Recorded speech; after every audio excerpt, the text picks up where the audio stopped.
محترم مصلیان کرام، معزز حاضرین اور قابل قدر دینی بھائیوں، سب سے پہلے ہم مستاق پروردگار کا شکر ادا کرتے ہیں جس نے ہمیں اور آپ کو انسانیت کے لبادے سے مشرف فرمانے کے بعد اسلام کی بیش بہا دولت سے نوازا۔ سب مل کر کہیے الحمدللہ۔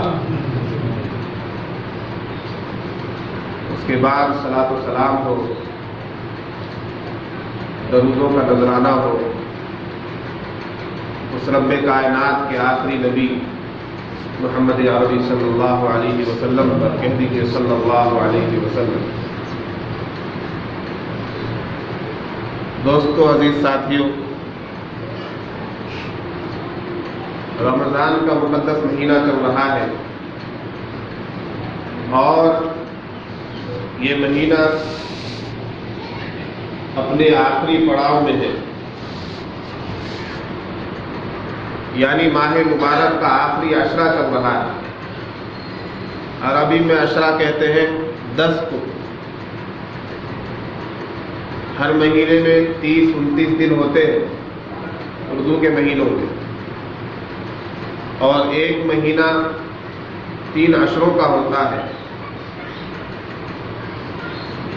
یہ رمضان المبارک کا آخری عشرہ چل رہا ہے۔ یوں تو رمضان المبارک کا پورا مہینہ اللہ تبارک و تعالی نے ہمارے لیے نیکیوں، برکتوں، رحمتوں اور ثواب کے لیے رمضان کی ایک ایک گھڑی کو، ایک ایک پل کو، ایک ایک لمحے کو منور فرما دیا۔ رمضان کی کوئی گھڑی، رمضان کا کوئی دن، رمضان کا کوئی پل اللہ کی رحمت، اللہ کی مغفرت اور اللہ کی نوازشات سے خالی نہیں۔ پورا رمضان مسلمان کو مسلمان بنانے کے لیے آتا ہے۔ پورا رمضان اللہ کی پہچان کرانے کے لیے آتا ہے۔ رمضان کا پورا مہینہ اللہ تبارک و تعالی ہمیں عطا ہی اس لیے فرماتا ہے کہ ہم اپنی شناخت کریں، اپنی عبدیت کو پہچانیں، اپنے غلامی کو سمجھیں اور اپنے آقا، اپنے مولا، اپنے مالک، اپنے پالنہار، اپنے بنانے والے، اپنے تخلیق کرنے والے، اپنے روزی رسواں، اپنے حاجت روا کو پہچانیں اور ایک خدا کی طرف آئے۔ اس لیے اللہ تبارک و تعالی ہمیں رمضان کا مہینہ عطا کرتا ہے۔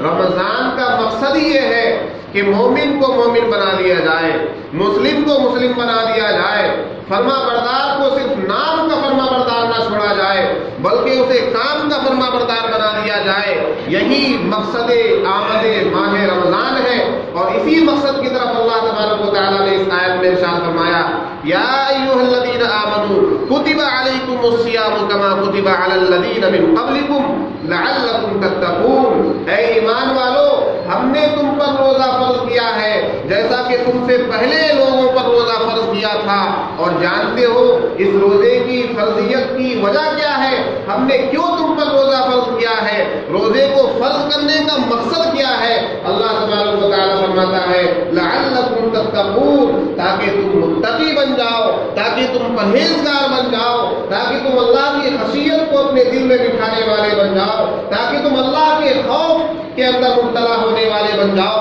تاکہ تم اللہ کی ذات کو پہچان کر گناہوں سے بچنے والے بن جاؤ، تاکہ تم اللہ کی معرفت حاصل کر کے اللہ کے دربار میں آنے والے بن جاؤ، تاکہ تمہارے دل میں شرک کی اور تمہارے دل میں خوف دنیا کی اور تمہارے دل میں غیر اللہ کی کوئی جگہ باقی نہ رہے۔ تمہارا دل اللہ سے، اللہ کی یاد سے، اللہ کی ذکر سے، اللہ کی خشیت سے، اللہ کے خوف سے، اللہ کی بڑائی سے، اللہ کی کبریائی سے تمہارا دل معطر ہو جائے، تمہارا دل بھر جائے، تمہارے دل میں صرف اور صرف اللہ کا خوف ہونا چاہیے، تمہارے دل میں صرف اور صرف اللہ کی یاد ہونی چاہیے، تمہارا دل صرف اللہ کے نام سے دھڑکنا چاہیے. تم اگر مومن ہو، ایمان لانے والے ہو، کلمہ پڑھنے والے ہو، حدیث کو ماننے والے ہو، قرآن پر چلنے والے ہو، تو صحیح معنی میں عملی میدان میں آ جاؤ. تمہارا ایمان تمہیں اعمال کی طرف لانے والا ہو جائے، تمہارا اسلام تمہیں مسجد میں لانے والا بن جائے. اس مقصد سے ہمیں رمضان المبارک عطا کیا جاتا ہے. لعلکم تتقون، تاکہ مومن بندہ متقی ہو جائے، پرہیزگار بن جائے، ڈرنے والا، اللہ سے خوف کھانے والا. رمضان کے اس مقصد کو دیکھتے ہیں اور ہم اپنی حالت ذات کو دیکھتے ہیں. رمضان المبارک کے اس عظیم مقصد کی طرف نظر جاتی ہے اور پھر اپنے اعمال کی طرف نگاہ دوڑاتے ہیں تو معلوم ہوتا ہے کہ ہم رمضان المبارک کے مقصد سے دور ہیں. اس لیے کہ رمضان کا مہینہ آتا ہے ہمیں بنانے کے لیے،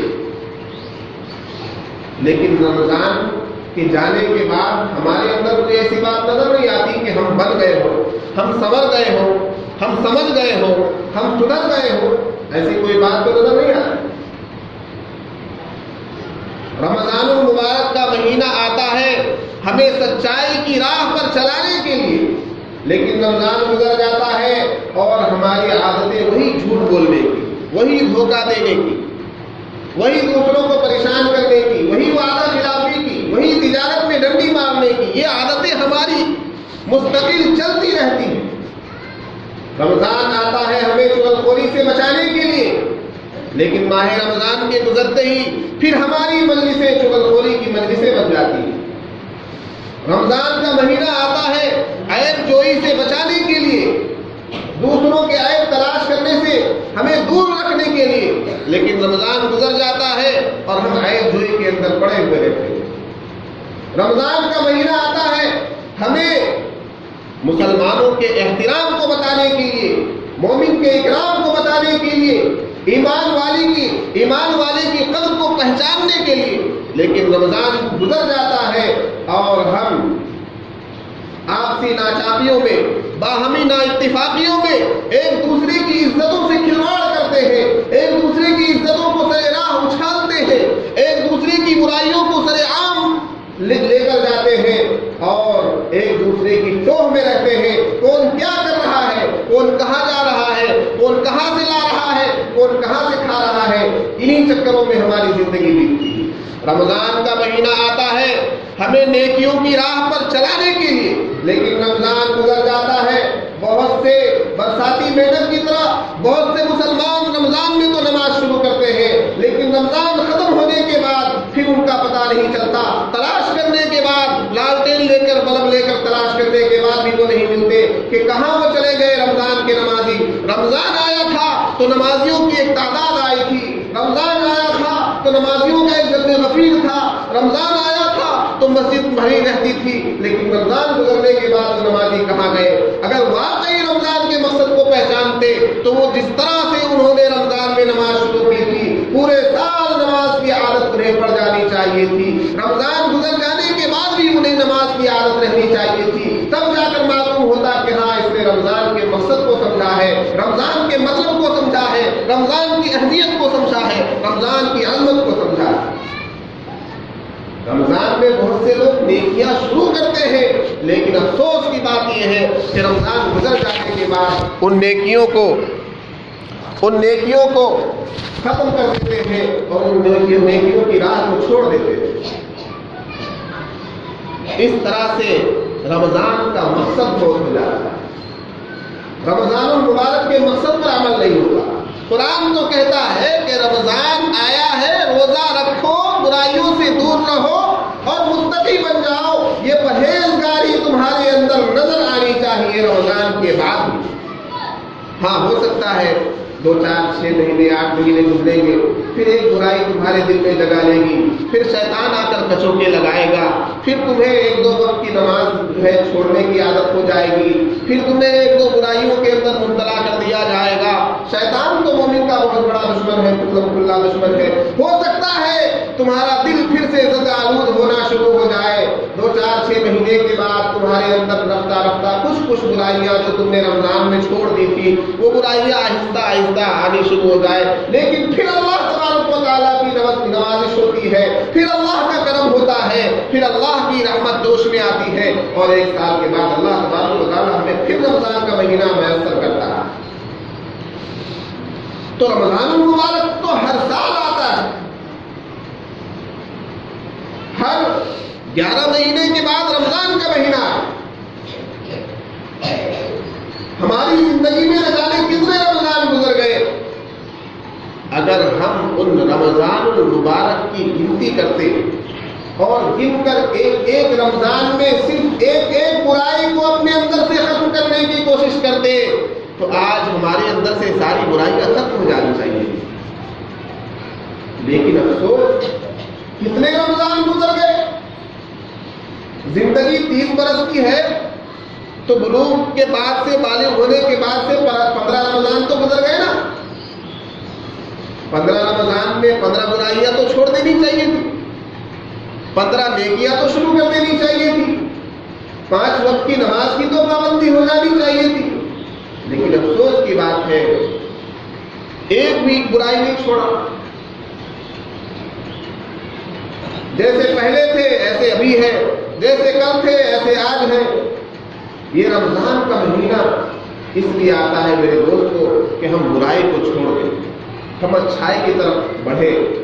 اللہ تبارک و تعالی رمضان المبارک کے اندر نوازشات کی بارش اس لیے کرتا ہے کہ مومن بندہ اس کا تقرب حاصل کرتا ہے، مومن بندہ اللہ کا قرب حاصل کرتا ہے، مومن بندہ اللہ کے گھر میں آ کر سجدہ ریز ہوتا ہے، مومن بندہ دن بھر اللہ کے نام پر بھوکا پیاسا رہتا ہے، نفسانی خواہشات سے دور رہتا ہے۔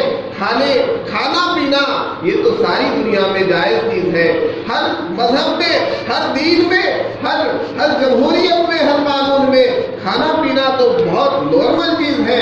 کھائیں گے نہیں تو جئیں گے کیسے، پیئیں گے نہیں تو جئیں گے کیسے؟ لیکن قربان جائیے مومن کے ایمان کی شان پر، مومن اپنی عبدیت کو اس طرح سے تسلیم کر لیتا ہے، اپنی غلامی کو اس طرح سے تسلیم کیے ہوا ہے کہ اللہ جو کچھ ہے تو ہے، جو کچھ ہے تو ہے، اور میرے پاس جو کچھ ہے اس کا مالک بھی تو ہے۔ میرے پاس کھانا تو ہے لیکن اجازت تیری ہے، میرے پاس پانی تو ہے لیکن تیری اجازت کی ضرورت ہے۔ رمضان میں تو نے کہہ دیا ہے نہیں کھانا تو دن بھر نہیں کھائیں گے، تو نے منع کر دیا نہیں پینا تو دن بھر پانی کو بھی ہاتھ نہیں لگائیں گے۔ یہ ہے یہ عبدیت کی انتہا ہے، یہ غلامی کی انتہا ہے کہ کھانا پینا جائز تھا لیکن اللہ نے منع کر دیا تو مومن بندہ رک گیا اور کھانے کی طرف بھی نہیں بڑھتا، پانی کی طرف بھی نہیں بڑھتا، اپنی نفسانی خواہشات کو بھی روکے ہوئے ہے، بیوی سے بھی نہیں ملتا، دن بھر اسی حال میں گزار دیتا ہے کیونکہ وہ جانتا ہے کہ مالک کوئی اور ہے، ہم تو غلام ہیں۔ جب تک مالک کی اجازت نہیں ہوگی ہم لے نہیں سکتے، ہم کھا نہیں سکتے، ہم پی نہیں سکتے۔ یہ تو اپنی عبدیت کے اظہار کا مہینہ ہے۔ دیکھیے کھانا پینا جائز ہے لیکن نہیں کھا رہے، کیوں نہیں کھا رہے ہیں؟ کہ ہم سمجھ رہے ہیں کہ ہم غلام ہیں، ہم جان رہے ہیں کہ ہم بندے ہیں، مالک تو اللہ ہے، ہر چیز کا مالک۔ جب ہمارا مالک ہے، ہمارے وجود کا مالک ہے، ہمیں بنانے والا وہ ہے، ہماری تخلیق کرنے والا وہ ہے، ہمارے جسم جثے کو، ہمارے ایک ایک حصے کو، ہمارے پیر ہاتھ کو، ہمارے ناک کان کو، ہماری آنکھوں کو، ہر کچھ اللہ نے عطا کیا ہے، ہر چیز اللہ نے بنائی ہے، ہمارا دماغ اللہ نے بنایا ہے، ہماری عقل اللہ نے بنائی ہے، ہمارے ہاتھ اللہ نے بنائے ہیں، ہمارے پیر اللہ نے بنائے ہیں، ہمیں یہ وجود انسانی اللہ نے عطا فرمایا ہے، تو پھر ہمیں یہ تسلیم کرنا ہوگا کہ اللہ کی مرضی کے مطابق اس جسم کو چلانا ہے۔ کس طرح سے چلانا ہے؟ جب اللہ کا عطا کیا ہوا یہ جسم ہے، یہ جان اللہ کی عطا کی ہوئی ہے، تو اللہ کی مرضی کے مطابق چلانا ہے۔ ایک آدمی چھوٹی سی چیز بناتا ہے، ایک آدمی نے ایک پنکھا بنایا، کس لیے بنایا؟ تاکہ یہ ہوا دے، تاکہ یہ گرمی کو کم کرے، آدمی کی گرمی کے احساس کو دور بھگائے۔ اگر یہ پنکھا بند ہو جائے، چلنا بند کر دے، ہوا دینا بند کر دے تو کوئی اس کو رکھے گا؟ بنانے والا خود اس پنکھے کو اتار کر پھینک دے گا، اس لیے کہ اس کے بنانے کا جو مقصد تھا اس مقصد کو فوت کر دیا گیا، یہ پنکھا چل نہیں رہا ہے، ہوا نہیں دے رہا ہے، تو اس کا بنانے والا اس کے نزدیک بھی اس کی کوئی اہمیت نہیں رہے گی۔ انسان کو بنایا اس لیے گیا تھا کہ انسان اپنی عبدیت کو سمجھے، اپنی عبدیت کا اقرار کرے اور اللہ کی معبودیت، اللہ کی حاکمیت، اللہ تبارک و تعالیٰ کو مالک مان کر، بادشاہ مان کر، خالق مان کر، قادر مطلق مان کر اس کے سامنے سجدہ ریز ہو۔ انسان کی تخلیق کا مقصد ہی اللہ تبارک و تعالیٰ کی عبادت ہے، اللہ کی عبادت ہے۔ تو ہمیں تو بنایا اس لیے گیا کہ جس نے ہمیں بنایا ہم اس کو راضی کر کے دنیا سے چلے جائیں، تو وہ ہمیں بنانے والا ہمیں جنت عطا کرے گا۔ کیا عطا کرے گا؟ ہمیں جنت عطا کرے گا۔ لیکن آج ہم نے اپنی زندگی کے مقصد کو بھلا دیا ہے۔ ہمیں پیدا کرنے کا اللہ کا جو مقصد ہے، ہم اس مقصد سے دور ہیں، ضروریات کے پیچھے پڑ گئے ہیں، فضولیات کے پیچھے پڑ گئے ہیں، فروعیات کے پیچھے پڑ گئے ہیں۔ جو غیر لازمی چیز ہے، جو آپشنل چیزیں ہیں، ان چیزوں میں لگے ہوئے ہیں۔ جو ضروری چیزیں ہیں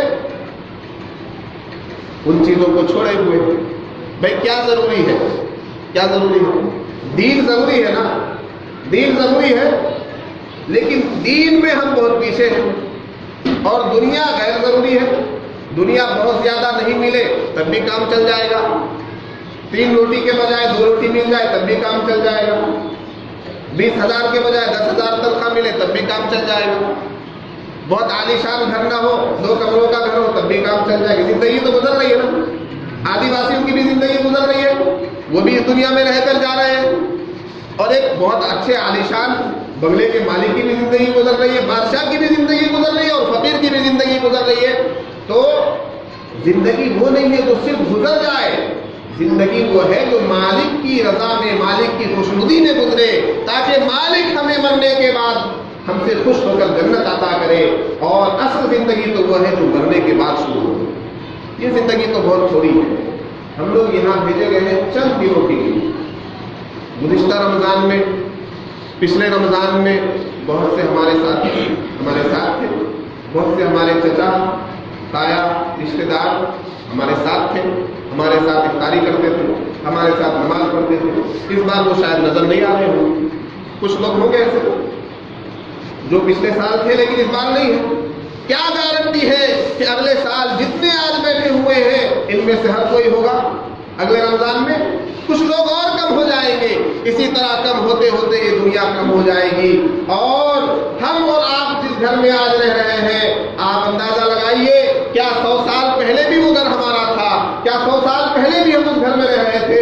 یا یہ سوچ لیجیے کہ کیا 100 سال بعد بھی ہم ہی اس گھر میں رہیں گے؟ کیا 100 سال بعد بھی ہماری جاگیرداری اور ہماری حصے داری اس گھر میں رہے گی؟ نہیں، پہلے بھی کوئی اور تھا، آنے والے وقت میں بھی کسی اور کا ہو جائے گا۔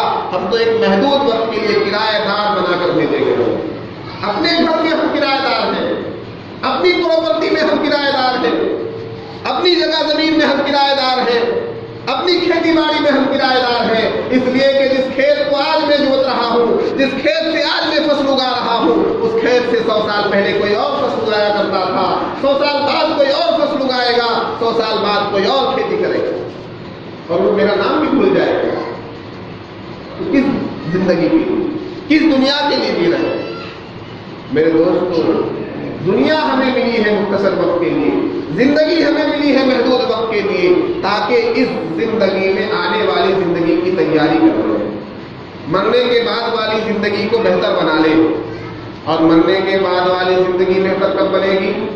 جب ہم اس زندگی میں جہاں ہمیں اختیار ہے کہ ہم عالیشان بنگلے میں بھی رہیں، ہمیں اختیار ہے کہ ہم کم ہی کما کر گزارا کر لیں، ہمیں اختیار ہے کہ ہم حلال روزی بھی کما سکتے ہیں، اور ہم چاہیں تو حرام کاری سے بھی اپنا پیٹ بھر سکتے ہیں، ہمیں اختیار ہے کہ ہم گالی دے کر بھی زندگی گزار سکتے ہیں اور بنا گالی دیے بھی ہمارا کام چل سکتا ہے، ہمیں اختیار ہے کہ ہم دوسروں سے جھگڑا کر کے، لڑائی مول لے کر، دوسروں کی چغلیاں کر کے بھی زندگی گزار سکتے ہیں، اور اگر ہم چغلی نہیں کریں گے تب بھی ہمارا کھانا ہضم ہو جائے گا۔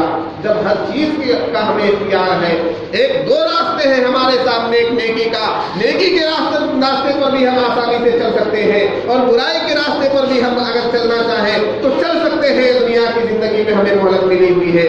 کیا حرج ہے کیا حرج ہے کیا حرج ہے کہ ہم برائی کے راستے کو چھوڑ کر نیکی کے راستے پر چلیں؟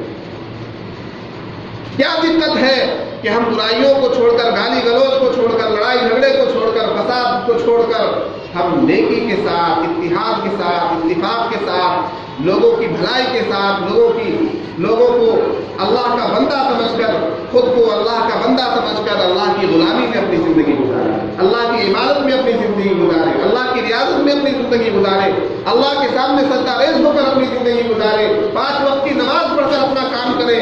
کیا حرج ہے؟ کوئی دقت ہے کیا؟ ایک آدمی دن میں 5 ٹائم نہیں 10 ٹائم جو ہے وہ بازار میں گھومنے جاتا ہے. 1 گھنٹہ نہیں 3 گھنٹہ وہ بازار میں برباد کرتا ہے. کبھی کسی چائے خانے میں بیٹھا ہوا ہے, کبھی کسی ہوٹل میں تفریح کر رہا ہے, کبھی دوستوں کی مجلس میں بیٹھا ہوا ہے. 3 گھنٹہ جب وہ ضائع کر سکتا ہے ادھر ادھر میں, تو کیا دن میں 5 وقت کی نماز کے لیے 1.25 گھنٹہ نہیں نکال سکتا؟ 15 منٹ کے لیے مسجد میں نہیں آ سکتا؟ اذان کے بعد مسجد میں آ کر 4 رکعت نماز ادا نہیں کر سکتا؟ آسانی سے کر سکتا ہے, لیکن کوشش نہیں کی جا رہی, ارادہ نہیں کیا جا رہا ہے, دل کو نہیں سمجھایا جا رہا ہے. اس لیے کہ دل پر نفس کا غلبہ ہے, دل پر شیطان کا غلبہ ہے, ہمارے اعمال پر شیطان غالب ہو چکا ہے. اور شیطان تو ہمارا دشمن ہے, اور ظاہر سی بات ہے جو بھی دشمن کی بات پر چلا ہے اس کی زندگی تباہ و برباد ہو گئی. اب ہمیں یہ سوچنا ہوگا کہ ہم دشمن کی بات پر چل کر زندگی گزاریں, یا جو ہمارے دوست ہیں, جو ہمارے دین کے رہبر ہیں, جو ہمارے دین کے ساتھی ہیں, جو ہمارے علماء کرام ہیں, اور سب سے بڑا جو ہمارا دوست ہے اور سب سے زیادہ انسانیت کا جو محسن ہے ہمارے آخری نبی محمد عربی صلی اللہ علیہ وسلم, ان کی باتوں پر چل کر زندگی گزاریں. نبی پاک صلی اللہ علیہ وسلم کی باتوں پر چل کر اگر ہم زندگی گزاریں گے, ان کے بتائے ہوئے راستے پر اگر ہم اپنے آپ کو چلائیں گے, تو انشاءاللہ آنے والی زندگی ہماری کامیاب زندگی ہوگی اور جنت ہمارا مقدر ہوگی. لیکن اگر یوں ہی ہماری زندگی کا جو روٹیشن ہے, صبح اٹھنا ہے, کھیت میں جانا ہے, کام پہ جانا ہے, شام میں آنا ہے, کھانا کھا کر سو جانا ہے, پھر صبح اٹھ کر نکل جانا ہے, اسی روٹیشن میں اگر زندگی گزرتی رہی تو کسی دن تو زندگی کا اختتام ہونا ہے, کسی دن تو زندگی اپنی آخری سانس لے گی, اور کسی دن تو قبر کے حوالے ہم کیے جائیں گے. پھر اس کے بعد مہلت نہیں ملے گی کہ آ جاؤ مؤذن پکار رہا ہے تو نماز کا موقع مل جائے. قبر سے اٹھ کر کسی کو دیکھا نہیں ہم نے نماز کے لیے آتے ہوئے, قبر سے اٹھ کر کوئی زکات نہیں ادا کرتا, قبر سے اٹھ کر کوئی رمضان کے روزے نہیں رکھتا. قبر میں جانے کے بعد پھر ان اعمال کی مہلت نہیں ملے گی, ان اعمال کو کرنے کے لیے ترس جائیں گے.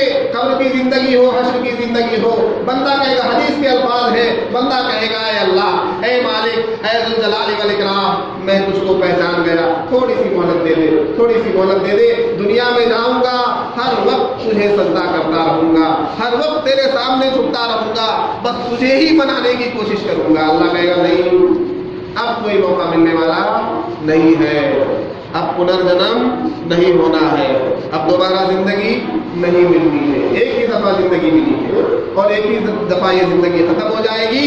آنے والی جو زندگی ہے وہ کبھی ختم نہیں ہوگی. جو قبر کی بات کی زندگی ہے وہ کبھی ختم نہیں ہوگی. اس میں یا تو سزا ہے, یا عذاب ہے, یا ثواب ہے, یا دوزخ ہے, یا جنت ہے.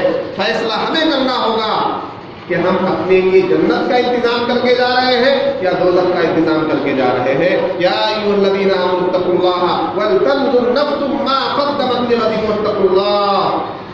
اے ایمان والو, اللہ سے ڈرو. ولتنظر نفس ما قدمت لغد واتقوا اللہ. اور ہر نفس, ہر جان, ہر بندہ یہ سوچے کہ وہ آگے کے لیے کیا بھیج رہا ہے, آخرت کے لیے کیا بھیج رہا ہے, آخرت کی کیا کمائی کر رہا ہے. دنیا کی کمائی ہو رہی ہے, بیوی بچوں کے لیے بہترین انتظام ہو رہا ہے, اچھا گھر بنایا جا رہا ہے, اچھا کھایا پیا جا رہا ہے, اچھے کپڑے پہنے جا رہے ہیں, بہت اچھی شاپنگ ہو رہی ہے. لیکن آخرت کی کیا کمائی ہو رہی ہے, آخرت کی کیا کمائی ہو رہی ہے, جنت کے لیے کیا انتظام کیا جا رہا ہے. اس مختصر سی زندگی کے لیے ساری تگودو ہے, ہر بھاگ دوڑ ہے صبح سے شام تک کی زندگی, بس اسی دنیا کے لیے ہم گزار رہے ہیں. آنے والی جو دنیا ہے, آنے والی جو زندگی ہے، مرنے کے بعد والی جو زندگی ہے جو کبھی ختم نہیں ہوگی، اس زندگی کے لیے ہم کیا سوچ رہے ہیں، کیا کما رہے ہیں، کیا اعمال کر رہے ہیں، کتنی نمازیں پڑھ رہے ہیں، نہیں پڑھ رہے ہیں، اللہ کو منانے کی کتنی کوشش کر رہے ہیں۔ میرے دوست، وقت نہیں ہے، رمضان کا مہینہ اپنے آخری مراحل سے گزر رہا ہے۔ اللہ نے فرمایا اِنَّا أَنزَلْنَاهُ فِي لَيْلَةِ الْقَدْرِ وَمَا أَدْرَاكَ مَا لَيْلَةُ الْقَدْرِ لَيْلَةُ الْقَدْرِ خَيْرٌ مِّنْ أَلْفِ شَهْرٍ۔ ہم نے قرآن پاک کو لیلۃ القدر میں نازل کیا۔ کس میں نازل کیا؟ لیلۃ القدر میں نازل کیا۔ لیلۃ القدر کیا ہے؟ قدر کی رات، قدر کی رات، جس رات کی عظمت ہے، جس رات کی فضیلت ہے، اور وہ رات اللہ کے نبی صلی اللہ علیہ وسلم نے فرمایا کہ آخری عشرے کی طاق راتوں میں تلاش کرو۔ طاق کیا سمجھتے ہیں؟ طاق بے جوڑ راتیں، 21ویں شب، 23ویں شب، 25ویں شب، 27ویں شب، کل 27ویں شب گزر گئی، آج 28ویں شب ہے، 29ویں شب۔ یوں تو آخری عشرے کی ہر رات میں یہ امکان ہے، احادیث کی روشنی میں بتا رہا ہوں، آخری عشرے کی ہر رات میں یہ امکان ہے کہ کوئی بھی رات شب قدر ہو سکتی ہے، کوئی بھی رات شب قدر ہو سکتی ہے۔ زیادہ امکان، زیادہ گنجائش اس بات کی ہے کہ وہ بے جوڑ راتوں میں ہوتی ہے، لیکن یہ ضروری نہیں ہے۔ آخری عشرے کی کسی بھی رات میں لیلۃ القدر ہو سکتی ہے، قدر کی رات آ سکتی ہے۔ رات کی فضیلت کیا ہے؟ لیلۃ القدر خیر من الف شہر، 1000 مہینوں سے بہتر ہے یہ رات۔ 1000 یعنی ایک آدمی 1000 مہینوں تک عبادت کرتا رہے اور ایک آدمی صرف لیلۃ القدر میں عبادت کر لے، قدر کی رات میں عبادت کر لے، عشاء کی نماز کے بعد عبادت کے لیے بیٹھے، کبھی تلاوت کر رہا ہے، کبھی ذکر کر رہا ہے، کبھی اللہ کے سامنے سجدہ کر رہا ہے، کبھی دعا مانگ رہا ہے، کبھی استغفار کر رہا ہے، فجر کی نماز تک وہ عبادت کرتا رہے، فجر کی نماز پڑھ لے، تو یہ ایک رات کی عبادت 1000 مہینوں کی عبادت سے بڑھ جائے گی۔ ایک آدمی 1000 مہینے کی عبادت کرے گا، تو یہ فضیلت ہے شب قدر کی۔ لیکن ہم اس فضیلت کو یوں ہی ضائع کر رہے ہیں، ہمیں شب قدر کی قدر نہیں ہے۔ اللہ تبارک و تعالی ہمیں قدر دانی کی توفیق نصیب فرمائے۔ ہم سب میں سے ہر ایک مومن کو، ہر ایک مسلمان کو چاہیے کہ اب جو 2-3 دن رمضان کے گزر گئے ہیں، پورے رمضان میں غفلت ہو گئی، جو ہم لوگوں نے بے احترامی میں بالکل ایسے ہی رمضان کو گزار دیا، اب یہ 2-3 دن کم سے کم اللہ کو منانے میں ہم گزارے، اور اللہ تبارک و تعالیٰ نے جن فضائل کی ہمیں اللہ کے نبی صلی اللہ علیہ وسلم نے ہماری توجہ جن فضائل کی طرف کرائی ہے، ان فضائل کو حاصل کرنے کی کوشش کریں، راتوں کو جا کر عبادت کریں، اور ہر نماز باجماعت ادا کریں، ہر نماز کو پابندی سے ادا کریں۔ کہہ دیجیے آمین۔ اللہ تبارک و تعالیٰ ہمیں کہنے سننے سے زیادہ عمل کی توفیق رحمت فرمائے، ہمیں پکا سچا مومن بنائے، ہمیں پکا سچا موحد بنائے، ہمیں پکا سچا مسلمان بنائے، اعمال کرنے والا مسلمان بنائے، آخرت کی تیاری کرنے والا مسلمان بنائے۔ آمین۔ وآخر دعوانا الحمد للہ رب العالمین۔ سبحان ربک رب العزة عما یصفون وسلام علی المرسلین والحمد للہ رب العالمین، والصلاة والسلام علی سید الانبیاء والمرسلین صلی اللہ علیہ وسلم۔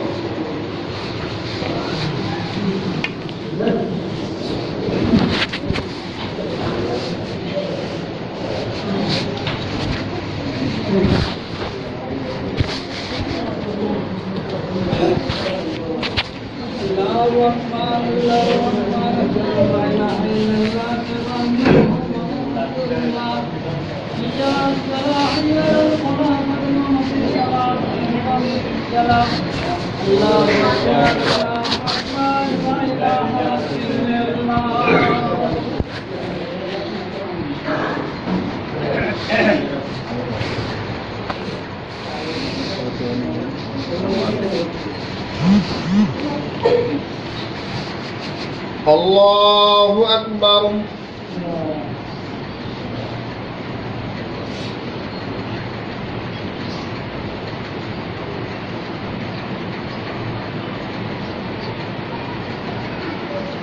الحمد لله رب العالمين الرحمن الرحيم مالك يوم الدين إياك نعبد وإياك نستعين اهدنا الصراط المستقيم صراط الذين أنعمت عليهم غير المغضوب عليهم ولا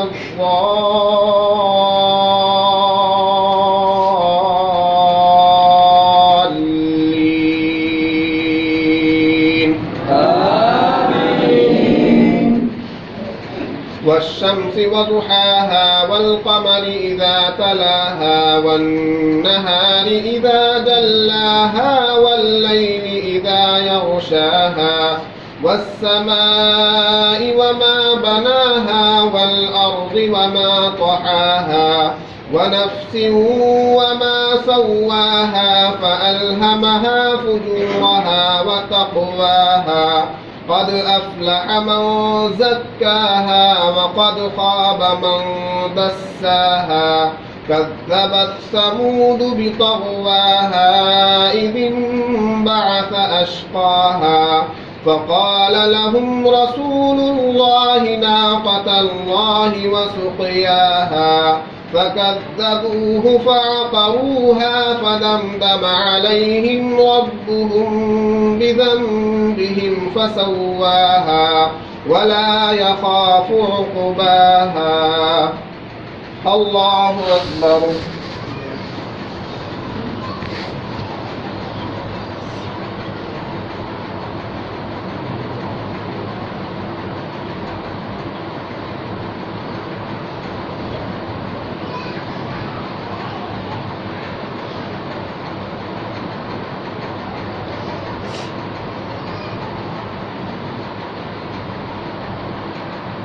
سمع الله لمن حمده.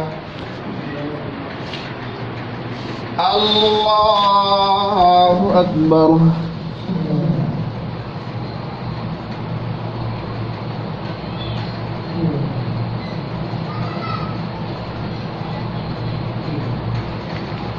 الله أكبر. الله أكبر.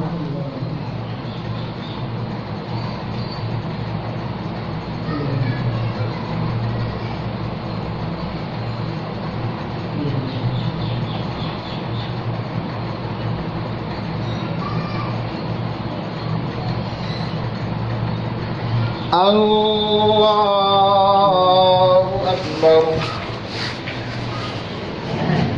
الحمد لله رب العالمين الرحمن الرحيم مالك يوم الدين إياك نعبد وإياك نستعين اهدنا الصراط المستقيم صراط الذين أنعمت عليهم غير المغضوب عليهم ولا الضالين. آمين. والتين والزيتون وطور سينين وهذا البلد الأمين لقد خلقنا الإنسان في أحسن تقويم ثم رددناه أسفل سافلين إلا الذين آمنوا وعملوا الصالحات فلهم أجر غير ممنون. فما يكذبك بعد بالدين أليس الله بأحكم الحاكمين. الله أكبر.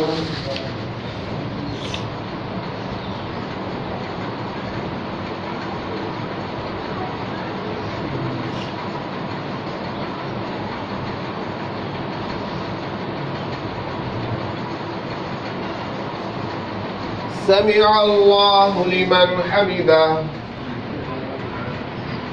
الله أكبر.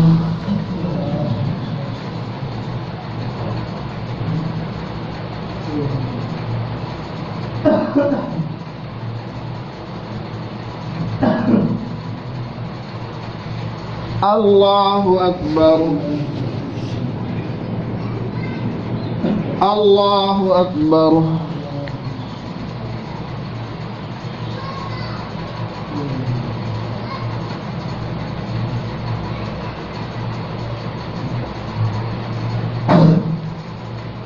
الله أكبر.